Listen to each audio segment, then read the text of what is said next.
पिंपळेश्वर भगवान की जय. नाना. नमस्कार मित्रांनो, मी गावचा गुरुजी. आज श्रावण महिन्यातील पहिला सोमवार आणि नागपंचमी या पवित्र दिवसाचं औचित्य साधून आज सकाळी गोदावरी नदीच्या काठी येण्याचा योग आला. सकाळची शांत वेळ, गोदावरीचं पाणी आणि मनामध्ये भक्तिभाव. नदीमध्ये स्नान करून दिवसाची सुरुवातच खूप छान झाली.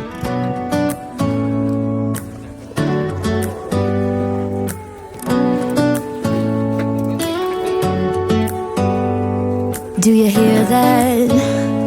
My sanity about to break while everyone I know's out. On a trip, on a boat, on a lake. मित्रांनो, आज आमच्या जुन्या गावात असलेल्या पिंपळेश्वर महादेवाचा अभिषेक करायचा होता, म्हणून गोदावरीचं पाणी भरून घेतलं आणि निघालो मंदिराच्या दिशेने. गोदावरीच्या काठावरच असलेलं हे आमचं पिंपळेश्वर महादेव मंदिर. आज श्रावण सोमवार असल्यामुळे मंदिरात सकाळपासूनच भक्तांची लगबग सुरू होती. कोणी दर्शनासाठी, कोणी अभिषेकासाठी, तर काही जण भंडारा आणि महाप्रसादाच्या सेवेसाठी आले होते. आज विष्णू भोसले यांच्या वतीने महाप्रसादाचाही कार्यक्रम आयोजित करण्यात आला होता. मंदिरात पोहोचलो तेव्हा महाराजाचा अभिषेक सुरू होता. अंगात कातड्याचा बेल्ट. अभिषेक कसा करा चुकीचं आहे महाराजाचं. मित्रांनो, जवळच मित्र भंडाऱ्याची व्यवस्था करत होते. त्यांच्यासोबत थोड्या गप्पा मारल्या. Reel star Raju More. गावाकडच्या अशा कार्यक्रमाचं एक वैशिष्ट्य असतं. सगळेजण आपापल्या परीने सेवा करतात आणि त्या निमित्ताने गावची माणसं एकत्र येतात. कुणाचा आहे महाप्रसादाचा? तुमचा आहे? वा, काय काय आहे? भातवरण सांगा आता, बोला काय आहे? भात, वरण, पोळी, चपाती. पोळी की चपाती?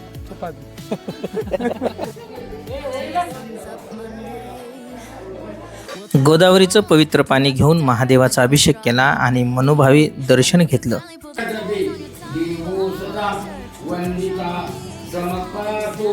सरस्वती भगवती नमः.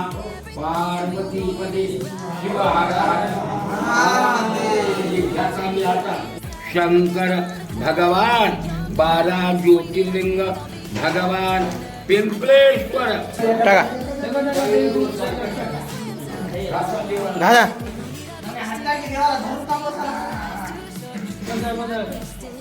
अशा वेळी मनामध्ये एकच प्रार्थना असते, देवा माझ्या कुटुंबावर, विद्यार्थ्यांवर आणि माझ्या गावावर तुझी कृपादृष्टी सदैव राहू.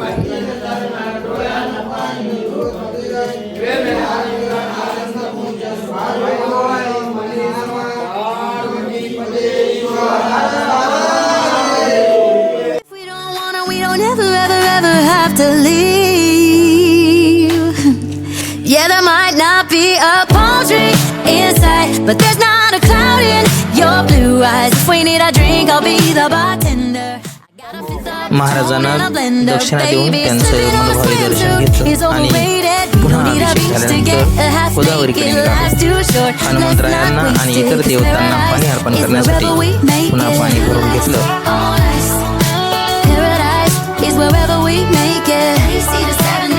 हनुमंतरायाला पाणी अर्पण केलं आणि मनोभावी दर्शन घेतलं आणि पुन्हा तिथून आलो श्री नरसिंह मंदिराकडे. नरसिंह भगवानाला सुद्धा पाणी अर्पण करून त्यांना प्रदक्षिणा घातली आणि आजचा हा संपूर्ण दिवस खरोखरच खूप शांत, भक्तिमय आणि समाधान देणारा होता. गावाकडे जाऊन पुन्हा वापस आलो आणि महाप्रसादाचा आस्वाद घेतला. श्रावण सोमवार आणि नागपंचमीचा हा दिवस माझ्यासाठी खूप खास राहिला. असेच आपल्या गावातील मातीचा सुगंध, आपल्या माणसाची आपुलकी आणि आपल्या परंपराशी जोडलेले सुंदर क्षण तुम्हाला दाखवत राहणार. तोपर्यंत शिकत राहू, प्रयत्न करत राहू. पुन्हा भेटूया एका नव्या अनुभवासोबत. तोपर्यंत जय हिंद, वंदे मातरम.